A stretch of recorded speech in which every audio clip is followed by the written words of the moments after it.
అయితే ముస్లిమేతర సోదరులో ఉన్నటువంటి రెండవ అపోహని, దాని యొక్క యథార్థాన్ని మనం తెలుసుకుందాము. రెండవ అపోహ ఏమిటి అంటే, ప్రవక్త ముహమ్మద్ సల్లల్లాహు అలైహి వసల్లం వారు ఇస్లాం ధర్మాన్ని ప్రారంభించినటువంటి వారు. ఇస్లాం అనే మతాన్ని ఎవరు ప్రారంభించారండి అంటే ప్రవక్త ముహమ్మద్ సల్లల్లాహు అలైహి వసల్లం వారు ఈ మతాన్ని ప్రారంభించారు. కాబట్టే ఈ ధర్మాన్ని మొహమ్మదీయ మతము అని పిలుస్తూ ఉంటారు. మరి దీన్ని అనుసరించే వారిని మొహమ్మదీయులు అని పిలుస్తూ ఉంటారు.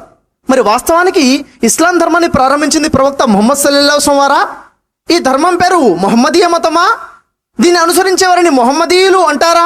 యథార్థం ఏమిటి అన్న విషయాన్ని చూసినట్లయితే ప్రవక్త ముహమ్మద్ సల్లల్లాహు అలైహి వసల్లం వారు ఇస్లాం ధర్మ ప్రారంభికులు ఎంత మాత్రము కాదు. ఇప్పుడే మనం చూసాము ఇస్లాం అనాది నుండి మొట్టమొదటి మానవుడి కాలం నుంచి ఉన్నటువంటి ధర్మం అని. మరి ప్రవక్త ముహమ్మద్ సల్లల్లాహు అలైహి వసల్లం వారికి ఇస్లాంకి ఉన్న సంబంధం ఏమిటి అంటే ఖురాన్ గ్రంథంలో సృష్టికర్త తన దైవం తెలియజేయడం జరుగుతుంది. ఖురాన్ గ్రంథంలో 33వ సూరా అల్-అహజాబ్ 40వ వాక్యాన్ని మనం చూసినట్లయితే బిస్మిల్లాహిర్ రహమానిర్ రహీం మా కాన ముహమ్మదున్ అబా అహదిన్ మిర్ రిజాలకుం వలాకిన్ రసూలుల్లాహి వ ఖాతమన్ నబీన్. ప్రవక్త ముహమ్మద్ సల్లల్లాహు అలైహి వసల్లం మీలోని ఏ పురుషుడు కూడా తండ్రి కాడు, కానీ ఆయన ఎవరు? దేవుని యొక్క సందేశహరుడు, దేవుని యొక్క ప్రవక్త.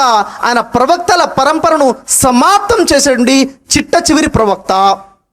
అందుకే ఆయన ఎవరు? చిట్ట చివరి ప్రవక్త. ప్రవక్త ముహమ్మద్ సల్లల్లాహు అలైహి వసల్లం తెలియజేశారు, మొత్తము దేవుని యొక్క ప్రవక్తలు 1,24,000 మంది ఉన్నారు, దానిలో చివరి ప్రవక్తను నేనే అని ప్రవక్త ముహమ్మద్ సల్లల్లాహు అలైహి వసల్లం తెలియజేయడం జరిగింది.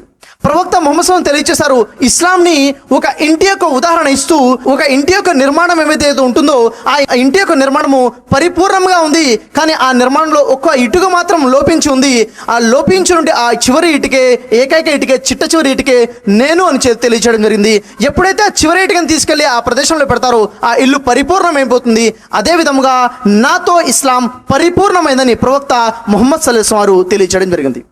ఖురాన్ గ్రంథంలో సూర మాయిదా 5వ సూరా 3వ వాక్యంలో తెలియజేసినట్లయితే ప్రవక్త ముహమ్మద్ సల్లల్లాహు అలైహి వసల్లం సమయంలో అల్లాహ్ సుబ్హానహు వ తఆలా ఇస్లాం దైవ విధేయత ధర్మాన్ని పరిపూర్ణం చేశారు అన్న విషయము తెలియజేయడం జరిగింది. అయితే మరి ఇక్కడ తెలిసిన విషయం ఏమిటి? ప్రవక్త ముహమ్మద్ సల్లల్లాహు అలైహి వసల్లం వారు అల్లాహ్ యొక్క పంపినటువంటి చిట్ట చివరి ప్రవక్త, ఇస్లాంని పరిపూర్ణం చేసిన వారే తప్ప ప్రారంభించినటువంటి వారు కాదు. మరి ప్రవక్త ఎవరి కోసం ప్రవక్త? అరబ్బుల కోసం ప్రవక్త, ఏదైనా ప్రాంతం కోసం ప్రవక్త అంటే కానే కాదు. ప్రవక్త ముహమ్మద్ సల్లల్లాహు అలైహి వసల్లం గురించి సూర సబా 34వ సూరా 28వ వాక్యాన్ని మనం చూసినట్లయితే ఉమా అర్సల్నాక ఇల్లా కాఫతల్ లిన్నాసి బషీరం వ నాజిరం వలాకిన్ అక్సరన్ నాసి లా యఅలమూన్ అని తెలియజేయడం జరిగింది. ఈ ప్రవక్త ముహమ్మద్ సల్లల్లాహు అలైహి వసల్లం నేను సమస్త మానవాళికి, సమస్త ప్రజలకి శుభవార్త ఇచ్చేవాడిగా, హెచ్చరించేవాడిగా చేసి పంపాను, కానీ అనేక మంది ప్రజలకి ఈ విషయము తెలియదు. ప్రవక్త ముహమ్మద్ వారు సల్లల్లాహు అలైహి వసల్లం వారు సమస్త మానవాళికి ప్రవక్త, ప్రళయం వరకు రాబోయేటువంటి ప్రజల కోసము ప్రవక్త అన్న విషయం ఇక్కడ మనకు తెలిసింది. కాబట్టి మరి ప్రవక్త ముహమ్మద్ సల్లల్లాహు అలైహి వసల్లం వారు దీన్ని ప్రారంభించినటువంటి ప్రవక్త వారు కాదు. కాబట్టి ఈ ధర్మం పేరు మొహమ్మదీయ మతము కాదు. మరి ధర్మం పేరు ఏమిటి అంటే అల్లాహ్ సుబ్హానహు వ తఆలా తెలియజేయడం జరిగింది, ఇన్న దీనా ఇందల్లాహిల్ ఇస్లాం. ఇస్లామీ ధర్మం పేరు దైవ విధేయత ధర్మము. మరి ఇస్లాంని అనుసరించేటువంటి వారు ఎవరు? మొహమ్మదీయులా? వారిని మొహమ్మదీయులు అని పిలవడము ఎంత మాత్రము సమంజసము కాదు. వారిని ఏమని పిలవాలంటే దైవ విధేయులు అని పిలవాలి. అరబీ భాషలో చెప్పాలంటే ముస్లిం అన్న పదము పిలవాలి. ఖురాన్ గ్రంథంలో అనేక చోట్ల దైవ విధేయులని సృష్టికర్త అన్న దైవము ముస్లిం అన్న పేరుతో పిలవడం జరిగింది. ఉదాహరణకి సూర అల్ ఇమ్రాన్ 64వ వాక్యంలో చూసుకున్నా కానీ, సూర ఫుసిలత్ 41వ సూర 33వ వాక్యంలో చూసుకున్నా కానీ ముస్లిం బహువచనం ముస్లిమీన్ అన్న పదము మనకి అక్కడ కనబడుతూ ఉంటుంది. అయితే ఇక్కడ తెలిసిన యథార్థం ఏమిటి?